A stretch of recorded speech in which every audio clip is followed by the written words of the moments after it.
See, there are a lot of applications that we call monoliths, which means they put all the functionality like transactions, third-party integration into a single deployable artifact. And monoliths are a common way to build applications even today, but they still have their downfalls. Kubernetes is all about managing these containers on virtual machines or nodes. The nodes in the containers they run are grouped together as a cluster, and each container has endpoints, DNS, storage, and scalability. Everything that modern applications need without the manual effort of doing it yourself. Well, the first step is to start using containers. That's easier said than done, but let's save that for the next episode. Okay. So now we have an idea of what kinds of problems Kubernetes helps with, and we've also got an orbital view of what it actually does. Oh yeah, that makes me think of a conductor that manages everything in an orchestra.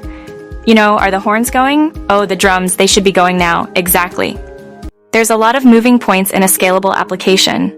Just like a conductor makes sure the song sounds like a composer wants, Kubernetes makes sure services are running smoothly the way an app developer wants.